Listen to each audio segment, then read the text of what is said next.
Hi, welcome to another live Google Hangout on the Living Income Guaranteed. And today's topic is capitalism bad? Or is capitalism the problem? And today we have Kelly Posey from Washington in the US. Hi, Kelly. Hi. There's a bit of lag there, so bear with us, it's live. And Victor Persson from Sweden. Hi, Victor. Hello. Okay, so if you watch our previous live Google Hangouts, we've had Hangouts with both of them discussing other topics that in essence boil down to the following question: is capitalism the problem? So when we talk about changing how the economy works, how the world of money operates, we tend to look at or name the big problem as capitalism and how we have to change the system and just bring down capitalism because that is a problem. But we're here to discuss whether this is in fact so. But have we actually pondered ourselves, what is capitalism in itself? Who created capitalism? So Victor, what do you have to say about this? Yeah, well, as I've studied law now for 3 years or something, and in that we have actually gone quite into the depth of how, the system is built up. And within this, what I've come to see is that, well, it's just like lots of laws. It's laws upon laws upon laws. And these laws regulate everything in society to the most minute detail. And so, what we can see here is that capitalism, in essence, as we have it today, is really an accumulation of laws. And as you know probably, laws, they are, well, you decide upon a law in a parliament. It's a democratic decision, at least in most Western countries. So, what we can then see is that capitalism is really our collective decision as humanity to, build our society in this way where a few gets to have most of the money, and I mean that's according to the laws, that's how we have designed it, and the rest gets to have basically nothing at all. So what would you say in terms of, considering how we are the creators of this system as it works, is it that we've created these laws to precisely not work for everyone? Is that the way that we've created the entire blueprint of capitalism in itself? Or what went wrong? Yeah, I mean, I would say that we have we as human beings, we have, most of us, this drive to succeed and we want to win, and thus we design the system in our image and likeness. So what we have here is really the perfect mirror image of ourselves, and whether we have been an active part in it or not doesn't matter, because I mean we have created it passively by our acceptance and allowance. Okay, and I fully agree with that. The truth hurts, certainly, but it is certainly what we've accepted and allowed. It is what we have believed would work, because then it would entice competition and the so-called equal opportunity for all. So, Kelly, what do you have to say about this ideal that is, for example, proposed by people like Ayn Rand on capitalism? Yeah, well, when we look at the reality, it's not actually an equal playing field for everyone, and not everyone has an equal opportunity to, be successful. And so the whole idea that capitalism is, effective the way it is flawed, because we don't have that kind of idealistic scenario in capitalism right now. We have an equal playing field, everyone can make it, how far you get is based on your own merit, and the effort you put in, it's not true, because we have people who are working, exorbitant amount of hours, doing extreme labor just to try and get by, working multiple jobs, and still just barely being able to pay the bills, afford a proper living. And where we have people at the very top who don't even have to work at all and have, ridiculously large income or money in some form or another. And so obviously we don't have anything like a level playing field, that is, the ideal proposed within the kind of Ayn Rand philosophy of how capitalism should be, working wonderfully. It's just not. Yeah, and also the idea that, this on paper looks perfect. Like, if you go to the website capitalism.org, which I suggest everyone does, you will read there, how perfectly this system is meant to be working and how everything should be handled by people and the government should be a part of this. And what we are witnessing right now is, in essence, crony capitalism, where, in essence, people have the ability to pay for people in the government, the lobbying process, in order to pass certain laws, which Victor was mentioning. So we are witnessing that actually the system itself might look great, but when it comes to placing it into application, what wins, and what we've now kind of been discussing, is that we as human beings have followed our greed and wanting more, and the entire system is shaped in essence as our image and likeness. What would you say, any of you, in terms of how, for example, an activist usually names capitalism as the greatest problem, and what solutions could you see could be implemented to this, belief of it? Well, I would say that, when an activist looks at the system, at least this is how I have come to understand it when I've talked to activists and listened to, interviews with them, etc., is that, they see capitalism as this one thing, like a monster. It's me and it's against capitalism. But, I mean, what isn't really understood here is that, capitalism, it's not a monster. It's really a multi-dimensional creation consisting of, millions of human beings' lives, of millions of businesses, millions of dreams. And, it's consisting of individual human beings. And it's like we have created this together through agreeing upon what our system is supposed to be. So when you as an activist say, oh, it's the capitalism, that's the fault, we must, change capitalism, it's like really such a limited statement, because it doesn't take into consideration at all what, in fact, this system is made of. Why is it as it is? Why are people starving? Why do we have, all these wars and all these corporate lobbying? That's not taken into consideration as, what is the origin point and what is the solution for it. Kelly, in relation to you being in the US, we know the so-called American dream is kind of like the essence of capitalism, so to speak. But you've kind of found out through your personal investigation more about where we have neglected our personal responsibility to how the government operates, to how the entire system operates. What have you found out in this? Well, yeah, I mean, it's like we have this entire system, like Victor's saying. It's really this massive, like, multi-dimensional thing that we depend on it every day for our lives and for our very daily functioning. And yet, the vast majority of us have no actual participation in this system or in the administration of it. And we actually have just a very small minority of people that's participating in the administration of our system.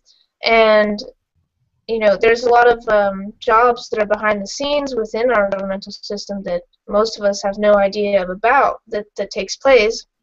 A lot of where there's a lot of number crunching and administration and even decisions being made as to how all aspects of our government are going to function, and most of us don't even have an idea that those jobs even exist or that those things are even being done.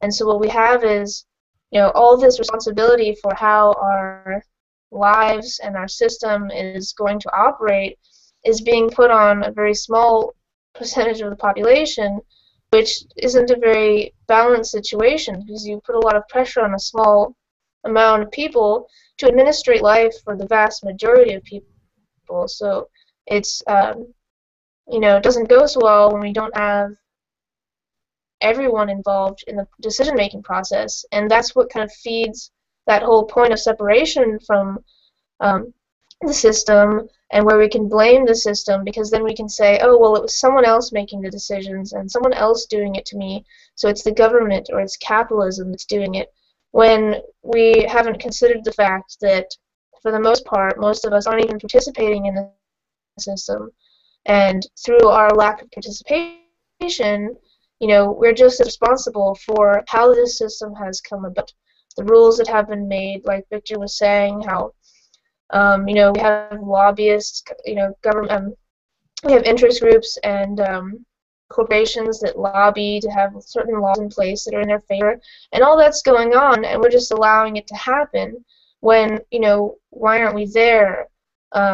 Why aren't we paying attention to what's going on and what's happening and what laws are getting passed, standing up to say, no, I don't agree with that, or involved in any way whatsoever with that? So we really can't just blame the government or capitalism for what's going on. We actually have to take a stand and get involved and educate ourselves onto what's really going on, and become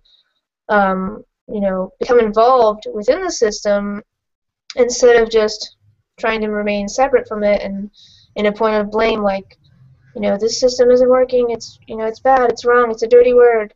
And actually, really, that's the we're whole all point. here, we're all equally responsible. Yeah, exactly, and also how we tend to say the system is not working for us, but we are the creators of the system, as we were mentioning before. And when we look at the bigger players in the problem, it's mostly the corporations. So what do we have to say about corporations? I fully agree with what you guys have said in terms of, well, we set it up this way, we cannot complain, we cannot go against the system to change it, so what can we do to change it? And in terms of, for example, how corporations operate and how people could be benefiting from that, for example. What do you guys think, Victor?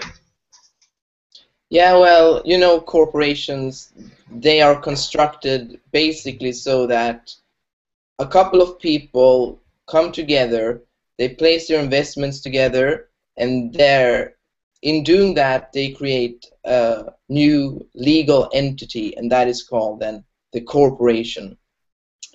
And so, in order to have this legal entity that's now been created go and, do something, they together write an agreement saying, okay, this corporate entity is supposed to do this and this and this and this. And what is existing now in most countries in the laws that regulate these corporate entities, because it's not just an agreement between the shareholders, that is a clause that say that, okay, the primary function of the corporation is to make money. So, I mean, it's all by design that what the corporation currently is doing is that it, goes after profit only, because that's its design. And why CEOs, run their corporation so brutally, it's because that's the design of their job. They have been selected by a board of directors, and the board of directors have been selected by the shareholders, and the entire point of this machine is to make money. So if the CEO doesn't make money, he's gone. If the board of directors doesn't make money, they're gone. And so a solution here could be to, place in particular laws where you are able to redesign the purpose and function of the corporation, for example, so that, it's not allowed to just go and do profit without any type of consideration. And really, yeah. We see a lot of abuses that are taking place, and we all acknowledge that, that our taking just, for example, what should be public resources and privatizing them and making money out of that. We are fully not agreeing with that, because we are saying also in the living income proposal, which I suggest that you all read, we are saying the resources should be actually part of how we can make our profit, and from that profit that corporation makes, for example, from oil, from water, our public services in itself should all be part of the public's money. That money, if there's any profit being made from natural resources, public services, should fund a living income. And that would imply that, you know, the CEO that is now taking all of that money would not get as much as it did. It still has to have a job. He will remain probably in that position, but not as much money will just go in the hands of a few, which is one of the biggest problems that we are reading constantly about, the income inequality, and how capitalism is apparently the one to blame for this. But as Victor is mentioning, it can change. The system itself can be adjusted, and within this, you know, it is to say that it's not that we are against capitalism or we are pro-capitalism. We simply see that the system as it's working right now can be made functional, and that is up to us, actually. So what would you say, Kelly, in relation to this point of how aware are we as society of this point, of this realization that, hey, I can make a change in how the system operates, and what would you propose, in essence, to everyone? Well, it's actually pretty interesting that we're really not very educated on the actual effect or impact we can have within the system. I mean, we're not like really educated within school in any way whatsoever on what we can do or how we can be a part of the system. I mean, you learn a little bit about how it functions, but you never learn about really like what you could do within that. Or and like as Victor was saying, corporations are actually required by law to be making profit. That's their starting point within the law. And so if you'll have a look at businesses, what we find happening is that businesses always are going according to the law. And that's why I have teams of lawyers, you know, to make sure that they're not breaking any law anywhere. They have to stay within the law. And so that there shows us right there our biggest asset, our biggest tool we can use to change things is the law, because when we change the law, that is the prime directive that corporations are following. So if you want to actually change and correct, you know, the behaviors of corporations, we have to do that through the law.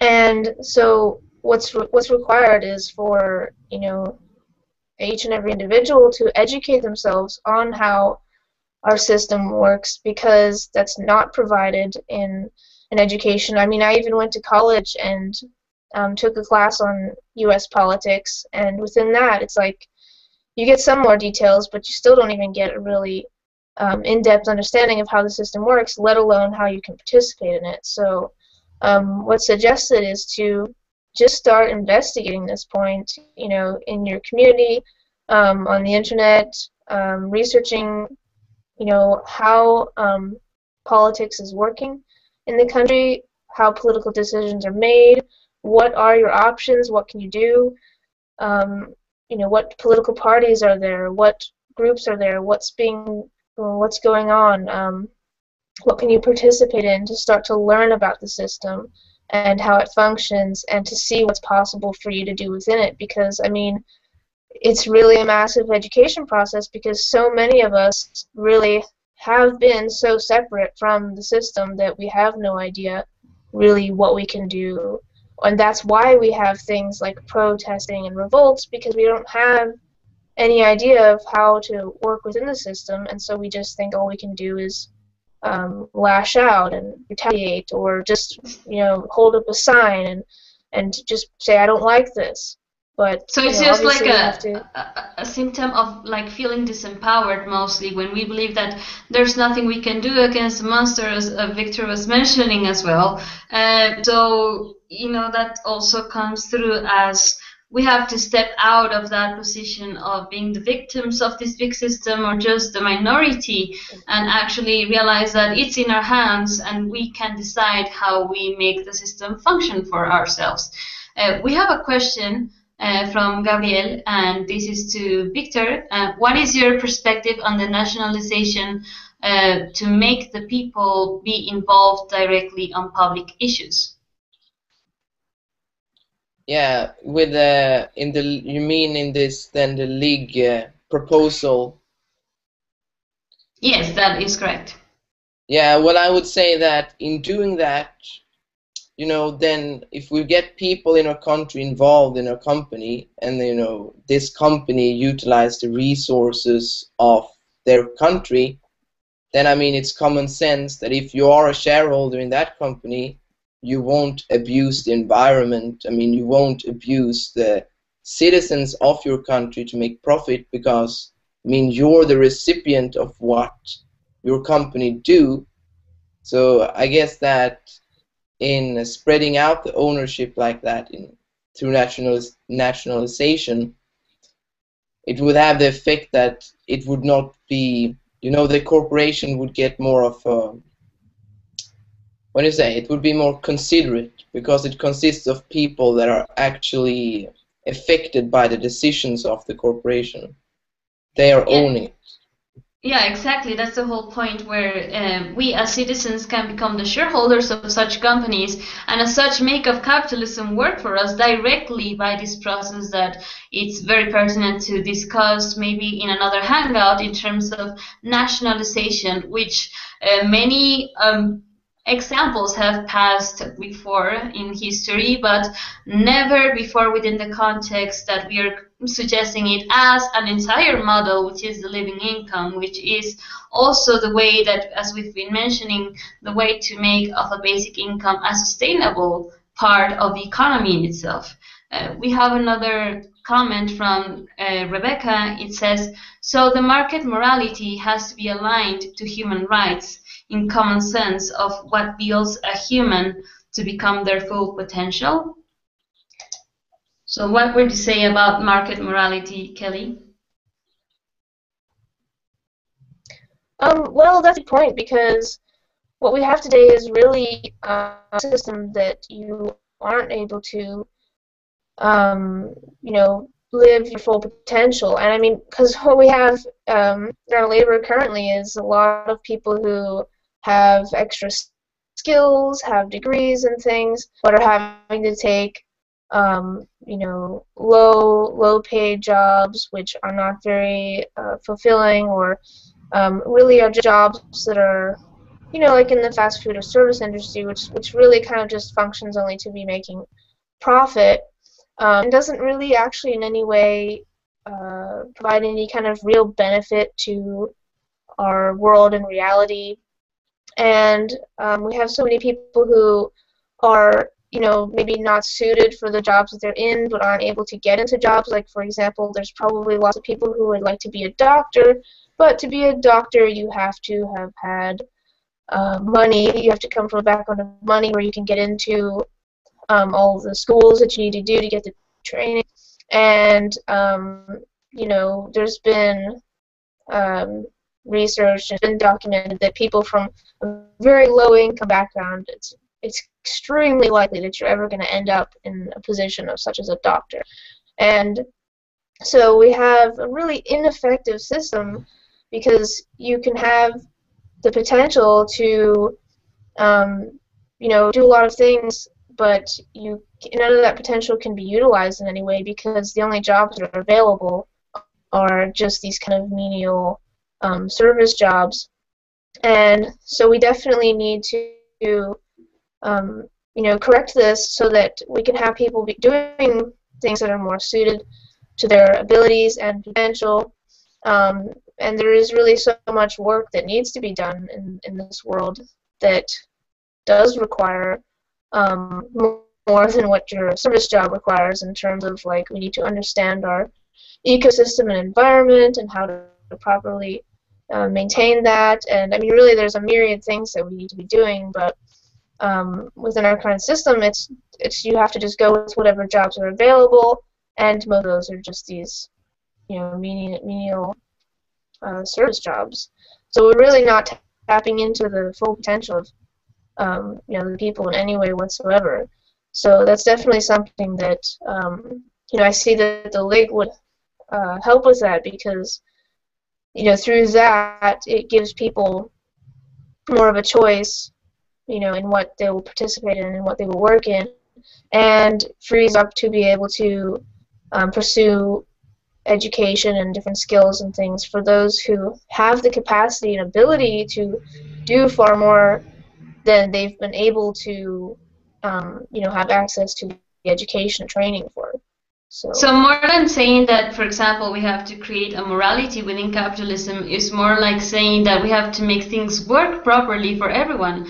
And I do agree that living income in such perspective does provide this equal opportunity that capitalism provides, because as we give money to people that currently have no money, the economy will be revived. I mean, there is no other way really to make things work when people have no money or have very low wages, which in the living income proposal we also say wages have to be higher in order for people to be empowered, and so also have that opportunity to decide where do they really want to work, where do we want to employ ourselves, and not only get all the, as Kelly was mentioning, the menial jobs wherein there is no development of full potential at all, because the industry in itself is simply not meant to be that.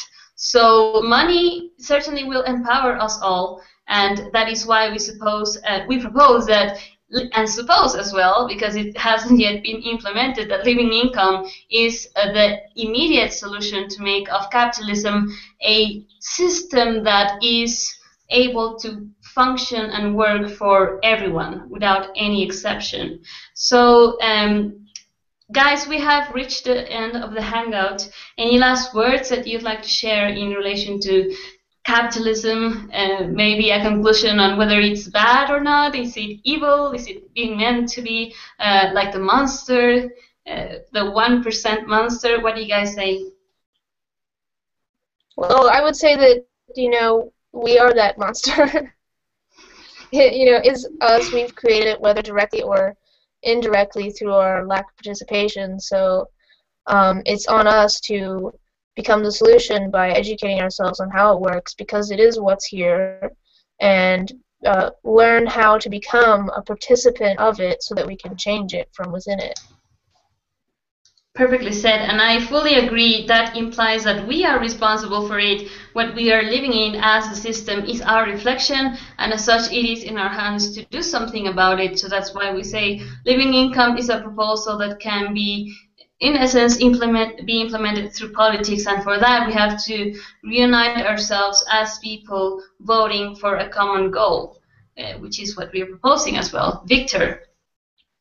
Yeah, I agree completely with Kelly that, we are the monster, and what we have missed is that we have blamed, this monster instead of realizing, oh, it's me, and then, directing it.